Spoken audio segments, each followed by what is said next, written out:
Remember, the Ukrainians were the ones who were supposed to lose the war in 3 days.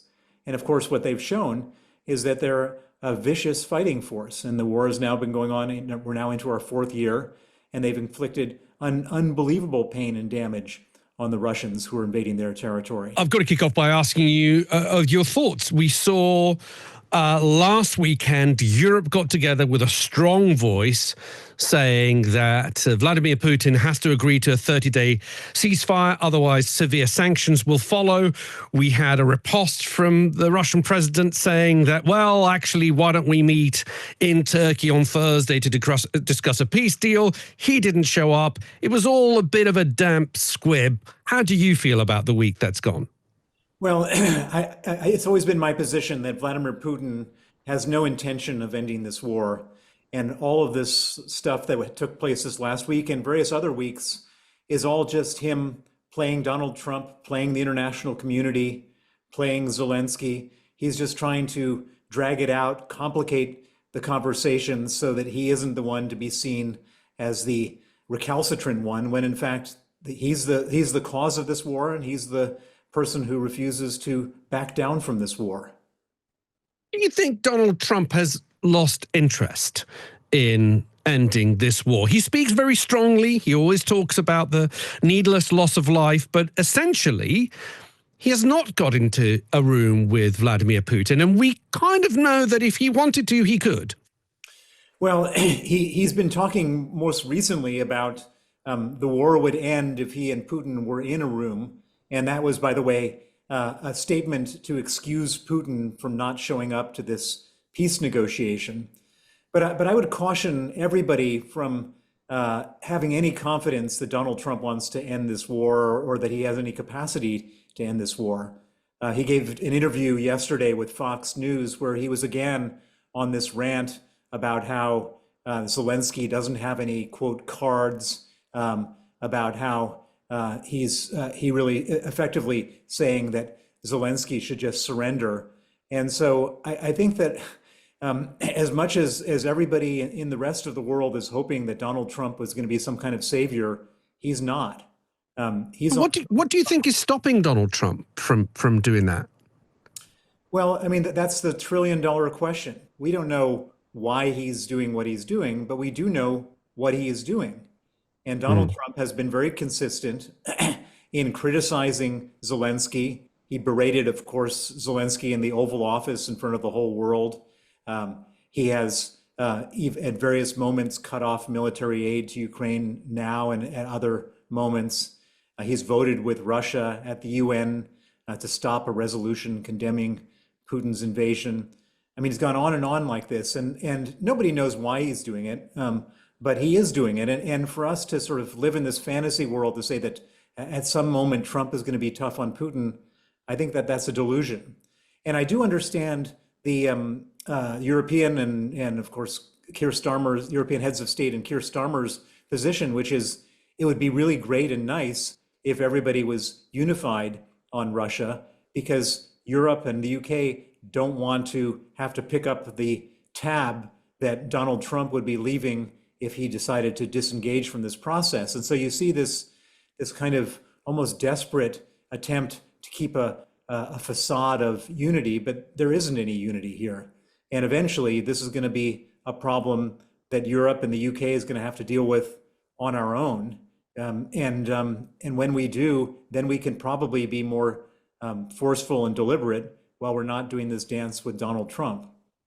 But do you think this war can end without the involvement of the US? If Donald Trump goes back to the US and this meeting with Vladimir Putin just refuses to materialize, can sanctions, further European sanctions, can the EU bring Vladimir Putin to the negotiating table by themselves? I don't think that Vladimir Putin is ever going to come to the negotiating table. This conflict is going to end when he's forced in some way to give up what he's trying to do. And that's not going to be through negotiation. That's going to be through pressure. And how do we apply that pressure?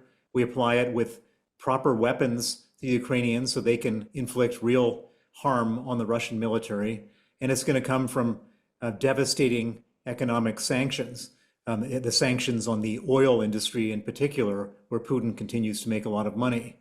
And there's one, what I would call trump card, which is that the Europeans and the UK are in possession of almost all of the $300 billion of frozen Russian central bank reserves. This is money that was frozen at the beginning of the war. It's $300 billion. And at some point, we're going to have to confiscate that money. And when we confiscate that money, then it completely eliminates Trump's leverage in this whole conversation. He no longer can say that I'm going to withdraw my military aid and therefore you have to do what I say, because that money will be replacing, that money can and will replace the US money. And then at that point, the Ukrainians have the resources to continue to fight, to put Vladimir Putin in the position where he has no choice but to end the war. So, Bill, you and I have spoken about this very matter before, weeks before. Why has this still not happened? I mean, just to give you another example, we are still in negotiations about the £2.5 billion from Abramovich's money from the sale of Chelsea Football Club. Even that money has not been able to be allocated to Ukraine because of legal issues. And people are starting to wonder whether these economic sanctions, I mean, people are asking the question, if there is more room to squeeze Russia, why is this not happening? Why is this not happening today? What are the obstacles? Well, I mean, in each situation has its own separate set of issues. So on the oil, so the main thing, the elephant in the room, is that while we have imposed all these sanctions on Russia, they continue to sell oil. And why do we allow them to sell oil when we're sanctioning everything else? And the answer is because Russia produces 10% of the world's oil, and we and other countries are all terrified if we were to embargo Russian oil. If we did something that would stop the flow of Russian oil, then 10% of the supply disappears. And what happens if demand is the same and supply goes down by 10%? The price goes up dramatically. And of course, everybody is afraid of the price of oil going up because we're all trying to fight inflation. And so on the sanctions front, on the oil front, that's the primary issue. On the $300 billion front, it requires everybody to make a joint decision. So the UK has to make the decision. The EU has to make the decision. The Canadians have to make the decision. The Australians have to do it. The Japanese have to do it. And the problem is that it's very difficult to get everybody to make that decision. And so we're sitting there, we're sitting with this money in our custody, which the Ukraine needs to fight their war. And it's like herding cats. And on the Abramovich money, I don't know what the issue is. I suspect that Abramovich, when he agreed to that deal, put in some poison pill into the negotiation, into the documents that has made it legally complicated or perhaps impossible to get the money. It's all very fraught, all very ugly. And in the meantime, the Ukrainians continue to get killed on a daily basis. Civilians get killed on a daily basis, just like today. And so it's all very horrible, heartbreaking. And sadly, there is no path, I think, in the short term to end this war. Putin has no interest in ending the war. He thinks he's got the advantage. He's never shown any thought about lowering down, dialing back his ambitions. His ambitions today are the same exact ambitions from when he started the war. And of course, the Ukrainians don't want to surrender because they know what surrender looks like. Surrender looks like the women being raped, the men being tortured and killed, and the children being kidnapped. And they don't want to do that. They're right not to want to do that. Have you lost hope? No, not at all. I mean, remember, the Ukrainians were the ones who were supposed to lose the war in 3 days. And of course, what they've shown is that they're a vicious fighting force. And the war has now been going on. We're now into our 4th year, and they've inflicted unbelievable pain and damage on the Russians who are invading their territory. And I think that the Ukrainians could actually finish this war successfully if we just gave them the resources to do so. And I think there's actually a will within Europe and within the UK to do that.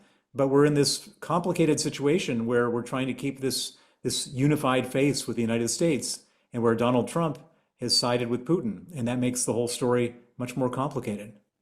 So in your view, do you think Europe needs to cut the US out of these peace negotiations? Because that's going to be very difficult, because the military might that the US provides, and particularly with the UK and how close our military operations are interlinked, both because of intelligence, targeting systems, it's almost impossible to cut the US out of these peace negotiations. I don't think we should cut them out. What I'm thinking is that they're going to cut themselves out. I think that that's the You ultimate. think they're going to lose interest? I think they've already said so. They've said so. They've even done it once.